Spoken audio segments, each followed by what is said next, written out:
Bismillahirrahmanirrahim. Assalamu alaikum. My name is Dr. Jahangir Khan and I'm doing fcps part first MCQs. This is SK Gynae Pink, but these MCQs are not only for the gynae people. Virtually all the MCQs of almost all the specialties are the same. So anybody can watch them and can grab the concept. Well, the idea of these lecture is to how to study these MCQs in order to get the maximum benefit out of it. So I have completed paper 1 and 2 full. This is actually the third paper, and I am resuming from where we left in the last lecture, that we left over here, MCQ number 98, and there were 3 MCQs that I talked about. There were 3 MCQs that I talked about, and I will 3 MCQs were left by me, and I promised that I will explain them in the next paper, because these MCQs are repeating again and again. So those 3 MCQs we will discuss in today's lecture. So coming forward, the genital tubercle form, it is actually the clitoris in female, and in male it is penis. But which portion of the penis? Because there is another MCQ that the genital tubercle in male gave rise to. Now in penis we are having 2 things. One is the spongy tissue and the other is the tissue in which the urethra runs. So coming toward that,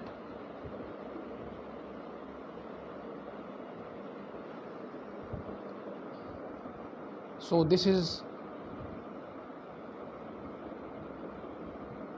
their diagram. So you have to focus on this. The genital tubercle, the glans clitoris in female, and the glans penis. So the glans, that is the first thing.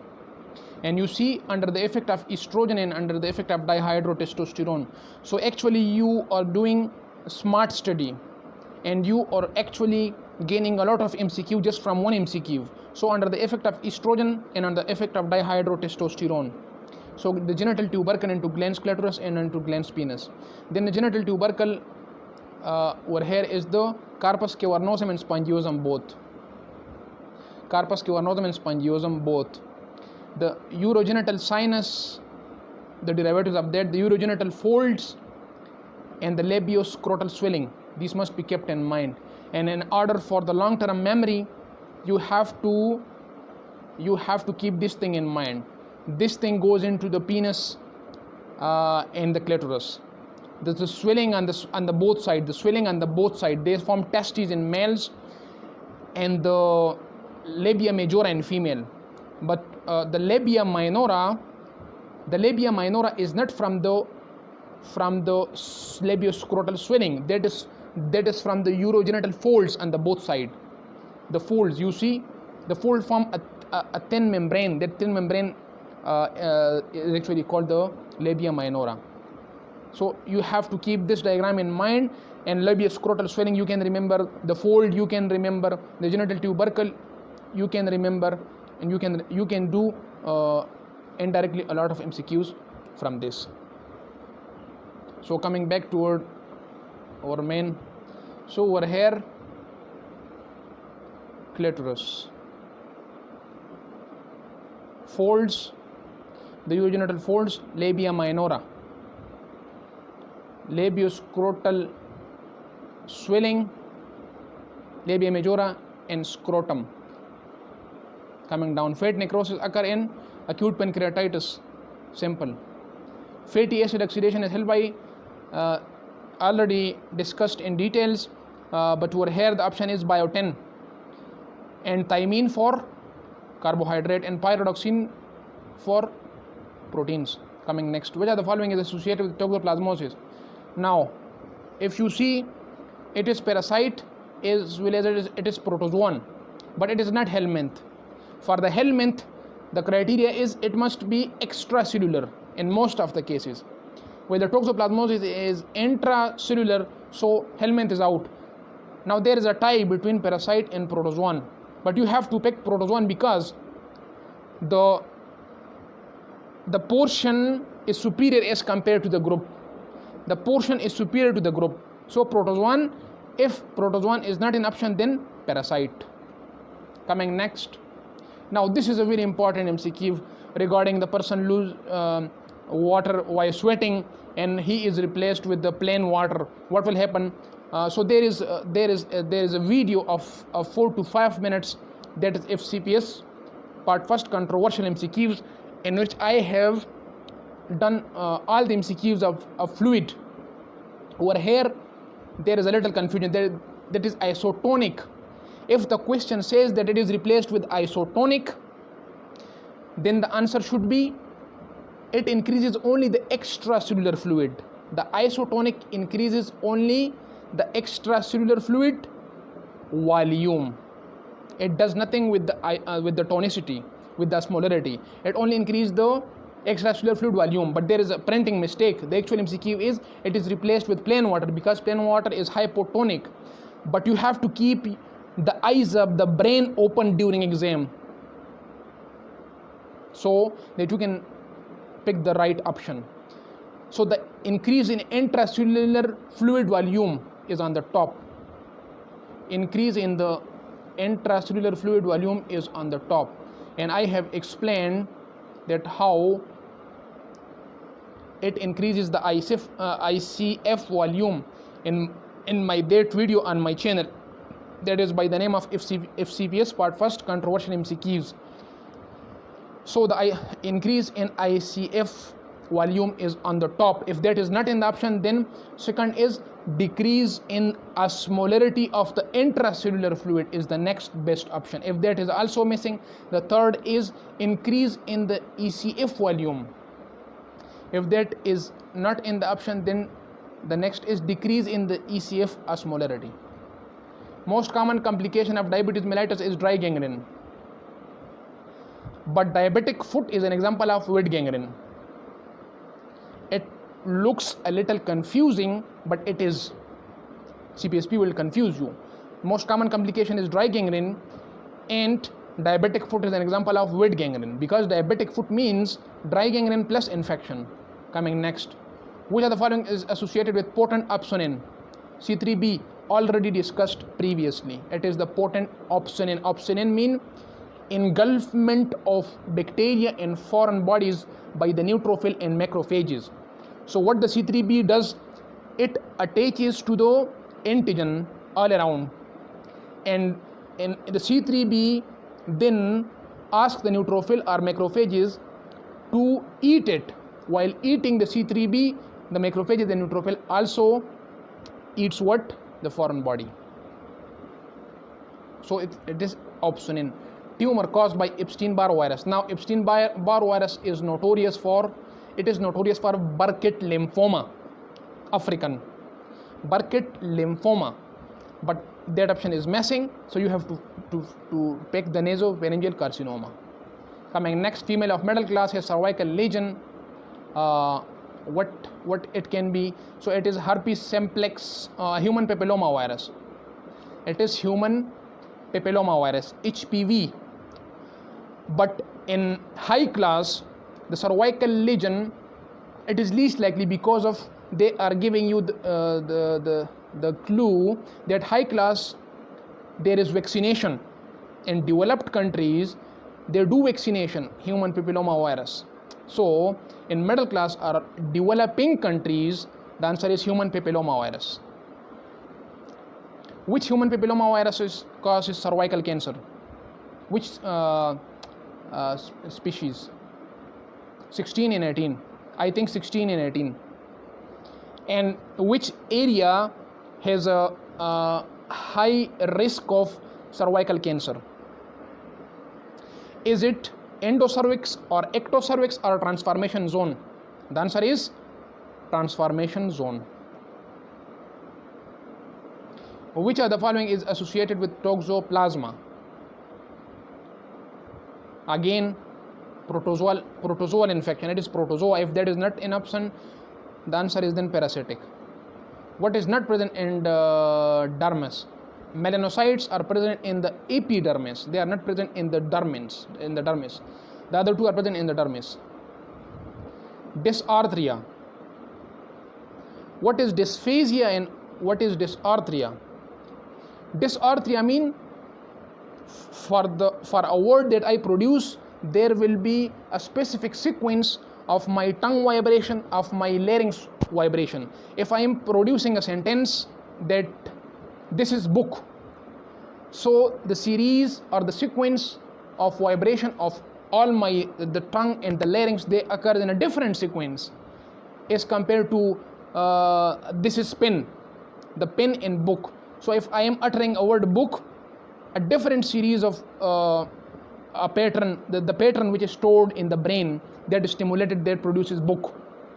So if there is articulation problem, if there is no coordination between the tongue and the larynx, so what will happen?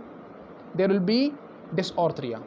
What is dysphagia? Dysphagia mean the ordering center, the aphasia or the dysphagia. We are having programs in our brain. The book, the pen, all things are written over there.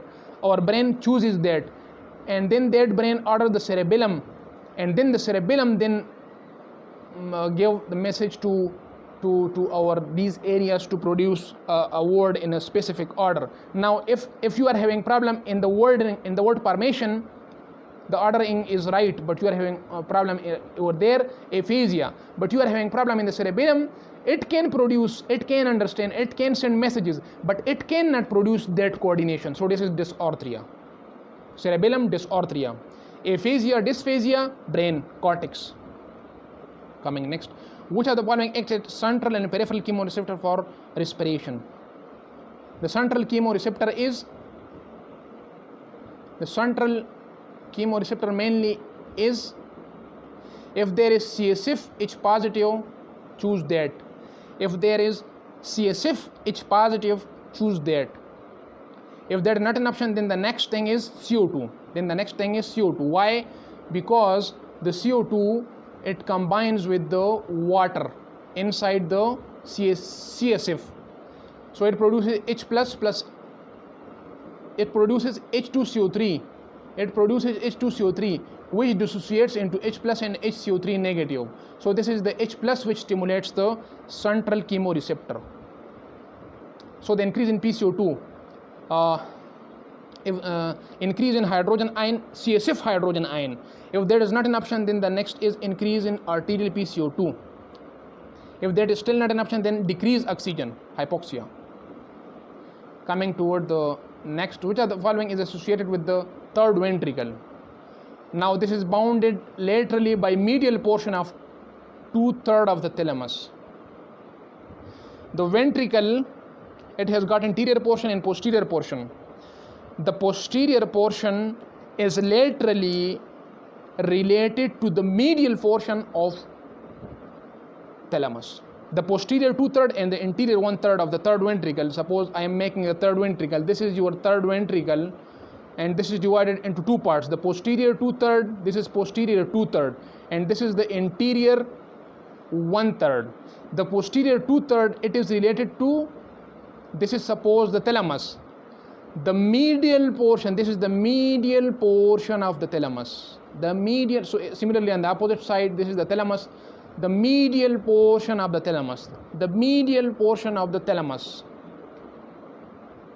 Clear? Now the interior 1/3, we are having what? We are having another structure coming toward that. That is head of caudate nucleus. The head of caudate nucleus. So they can give you a scenario of the interior 1/3 of the ventricle laterally bounded by the head of caudate nucleus, or they can reverse it. The thalamus covers the lateral how much portion of the third ventricle? That is 2/3. The head of caudate form how much portion of the third ventricle? That is 1/3. Simple. And the inferior relation of the third ventricle is hypothalamus. The hypothalamus lies inferiorly. Coming toward next, I think this is clear. Fatal disease of patient. Option B is right. Crystal clear information should provide to the patient according to the needs, because the disease is fatal. The patient must be informed. Corona radiata granulosa cells. Corona radiata granulosa cells. Simple squamous epithelium, clefts and smooth muscle. Now, fallopian tubes have which epithelium? Simple columnar ciliated. Uterine body has which epithelium? Simple columnar. Uterine cervix have simple squamous. It is ectocervix that has simple squamous epithelium, or endocervix that is ectocervix. So by exclusion criteria you can easily exclude. The Langhorne cells are seen. I already discussed that all of these are almost correct. Option TB, sarcoidosis. So, but it was historically made for the term was historically used for TB. So you have to look for other option as well, because it is seen in syphilis. In any granulomatous diseases, these are seen. There is another one, that is Langerhans cell, that are actually the dendritic cells, or these are the macrophages that are present in the skin. That is another term. You should not confuse the Langhorne cell with the Langerhans cells. But these are present in all of these granulomatous diseases, in the TB, sarcoidosis, in syphilis. But as the term was used historically for TB, you should pick the TB. But you have to open your mind that these are present in granulomatous diseases, the TB, the sarcoidosis, the syphilis. They are present in all of these. Wegener granulomatosis, they are present in all of these things. So there must be a clue. This may be a poor recall, and there may be a clue for that a patient is having Langhorne cell with caseous necrosis. Then TB, a patient is having parotid swelling in Langhorne cell. Then they are giving you a clue towards sarcoidosis. A patient is having lesion on the interior shin and Langhorne cell. This is again sarcoidosis. The specific syndrome, the triad, the bilateral hilar lymphadenopathy, the lesion on the interior shin, and the bilateral knee arthritis, that is typical for acute sarcoidosis crisis. So the Lofgren syndrome and the Hereford syndrome, in which there is a facial neuropalsy or anterior uveitis and parotid swelling.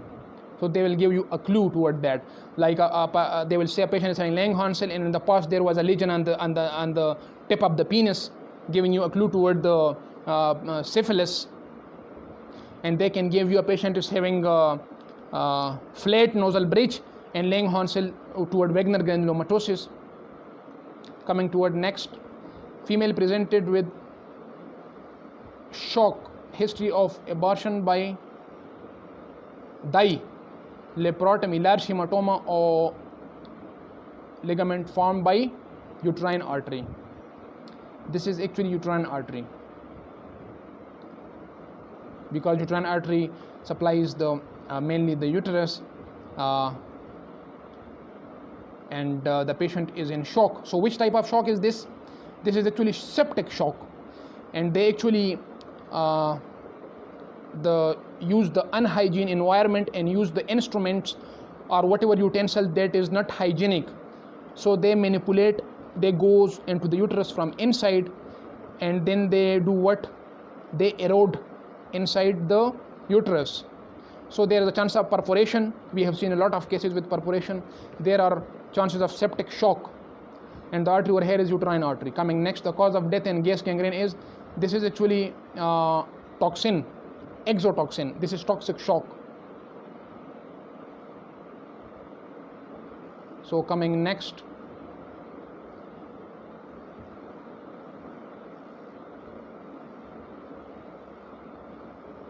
uterus prolapse but anus is intact. Which structure not damaged? So we are having given option: the pelvic diaphragm, the urogenital diaphragm, sphincter, urethrae ani, levator ani. Now, when you do not know the option, follow the majority. Majority are following the pelvic diaphragm, I think. So you should also follow that, because the anus and uterus both are supplied by the pelvic diaphragm. Now over here I will add some other things. What is the most important ligament of the uterus? Is it uterocervical ligament or transverse cervical ligament? That is transverse cervical ligament. Which ligament of the uterus passes through inguinal canal? That is round ligament. Which ligament of the uterus is attached to the or having association with the labia majora, or come through the inguinal canal and attaches over there, labia majora? Answer is round ligament. Round ligament. So coming next, which of the following is associated with non-carcinogen? Now there are given the option. 3 options are given: alcohol, cyclophosphamide and chlorine. Now it depends upon the option. If they have given you chlorine, then that is the option, because chlorine is non-carcinogen. But if they have given you chloride, PVC, polyvinyl chloride, then yes, this is carcinogen. Alcohol has a risk to squamous cell carcinoma of the esophagus and hepatocellular carcinoma.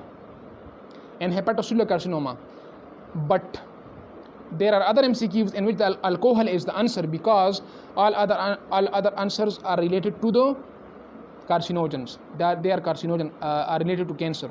Over here, though chlorine directly is not a carcinogen, it is chloride that is carcinogen, polyvinyl chloride. So that is a different thing. So alcohol over here is carcinogen. So the answer over here is chlorine. If that is not an option, then alcohol. But there are other MCQ I already discussed in my previous video. In that is alcohol. About parasympathetic supply. Now over here the answer is, everybody knows, increased salivary secretion. In which part of the body sympathetic and parasympathetic both have the same action and both increase secretion? The answer is salivary gland. Salivary gland. In salivary gland, sympathetic gland produces increased salivation. In salivary gland, parasympathetic produces increased salivation. But which produces more salivation? Answer is parasympathetic. Parasympathetic. If a patient is having increased salivation under the effect of parasympathetic and sympathetic is activated, what will be the effect? The answer is decreased salivation. Decreased salivation. This is another MCQ. Don't be confused, because the parasympathetic action is more as compared to the sympathetic.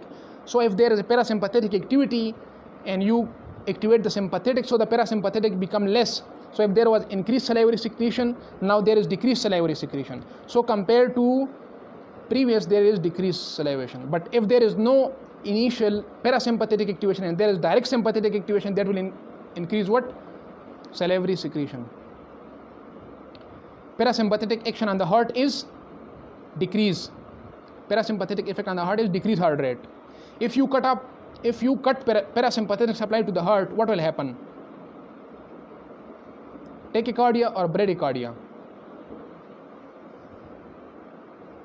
Because you have cut the parasympathetic supply, what will happen? The heart rate will increase. This is according to the common sense. This is according to the common sense. That is physiological increase in the heart rate. There will be no effect on the heart rate. You should get this concept. Normal heart rate is 60 to 100. If there is sympathetic activation, the heart rate is increased more than 100. But if there is parasympathetic activation, the heart rate will be decreased. But if you cut off parasympathetic supply to the heart, if you cut off the autonomic supply to the heart, sympathetic as well as parasympathetic, there will be no change in the heart rate, because the sympathetic and parasympathetic, that are neutralized. So don't confuse yourself. If there is parasympathetic supply, that will be decrease the heart rate. If there is sympathetic supply, that will increase the heart rate. If you cut off the autonomic supply to the heart, there is no effect on the heart.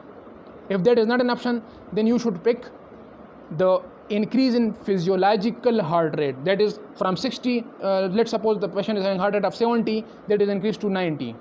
So this is physiological increase in heart rate. Insulin is inhibited by beta blocker. RBC osmotic fragility, answer A is right option, because 0.35% normal saline is hypotonic, so it causes hemolysis. Glycogen is not formed in, now this stem is wrong, this is poor recall. Glycogen is not converted into blood glucose. We are having liver, we are having muscle. From the liver, the glycogen break down and give glucose to the blood in case of hypoglycemia. But this effect does not take place in muscle. In muscle, the glycogen cannot be converted into glucose for blood. Of course, the glycogen can be converted into glucose for muscle energy, but glucose cannot come out of the cell. The muscle glycogen cannot come out of the cell to use it as a glucose in the blood, because it does not have glucose 6-phosphatase enzyme. It does not have that enzyme. Aldosterone release in hyperkalemia, and this is the strongest stimulus for aldosterone. Preganglionic sympathetic, that is acetylcholine. Preganglionic, whether parasympathetic or sympathetic, that release acetylcholine. Regarding the boundaries of inguinal canal, now the posterior wall is strengthened in its medial third by inguinal flank, by conjoint tendon. How would you remember? You make in your brain the roof, the floor, the interior wall and the posterior wall. Then you will not forget it. The roof, the floor, the posterior and the interior, because the photographic memory lasts longer. Next is Graves' disease, repetition, TSH decreases. In Graves' disease, there are thyroid stimulating immunoglobulins. So what happens? They directly stimulate the T3 and T4 and inhibit the high T4, then inhibit the TSH. Alpha fetoprotein is not raised in hepatitis. It is increased in all other things, hepatocellular carcinoma. So this hepatitis is the right answer. Lesion of H2, H3, H4, that is rectal incontinence. That is the right option. Tubular organ, aggregate of lymphoid, appendix is the right option. Glucose crosses placenta by, now this is poor recall. That is pasiotransport or simple diffusion. The reference is, there is a book of anesthesia by one of the author of the US, according to him, glucose crosses placenta by. Now for the glucose, coming toward this MCQ, the glucose crosses placenta by facilitated diffusion. But if there is option of simple and facilitated both, then that is the right option. But if both is not present, then facilitated. Now there is another MCQ, local anesthetic cross placenta by, now that is patio diffusion, or if that is not an option, then simple diffusion. Patio or simple. So open your mind in exam. Glucose, local anesthetic, these are two different things. Glucose facilitated diffusion. Local anesthetic, simple or passive diffusion. Aortic pressure lowest during which phase of the cycle? I already discussed with diagrammatic representation on my channel and also on my previous lecture, that is isovolumetric contraction. Well, I will add over here a bonus MCQ, that is the maximum rise in the ventricular pressure take place in, I am talking about the maximum rise or the maximum gain in the ventricular pressure take place in rapid ejection phase, and the maximum pressure in the ventricle is reached in, now I will give you a reference for that. So this is that reference. These two MCQs. Maximum rise of ventricular pressure occur during So that is isovolumetric contraction phase. And the maximum pressure develops within ventricle during rapid ejection phase. So the maximum rise, that is something else, and the maximum pressure develops, that is something else. Coming toward the diagrammatic representation, if there is any. Now focus on this. This is isovolumetric phase. You see this much increase in pressure. So the maximum rise occurs during which phase? This is isovolumetric phase. You see, this is isovolumetric contraction. So the maximum pressure in the ventricle, maximum rise, that is isovolumetric contraction. And if the question says that is reached during, then rapid ejection phase. You see, that is the peak. The peak is during rapid ejection phase. So this is there are a lot of MCQs which can be made in this diagram, but I have made another video, so I think you should focus on that. The S1 is produced during this chamber. This is isovolumetric contraction. The S2 is produced during, this is isovolumetric relaxation. S3 is produced during rapid ventricular phase. S4 is produced during atrial systole. Just remember the diagram and you can pick any MCQ. Now the A wave correspond to the S4. The A wave correspond to the S4. The C wave correspond to the S1. The V wave correspond to the, you see, S2. And they can be related above as well. The A wave during atrial systole. The C wave at the end of isovolumetric contraction and at the start of rapid ejection phase. You see the V wave at the end of isovolumetric relaxation. Well, these are already explained by me. Now if you focus on this, the T wave reduced ejection phase. The QRS complex isovolumetric contraction. You see the P wave correspond to this A wave. So you can actually understand and you can actually memorize for a longer duration of time these things. The minimum aortic pressure, the maximum aortic pressure, the maximum ventricular pressure and the minimum ventricular pressure. The mitral wall opens during which phase?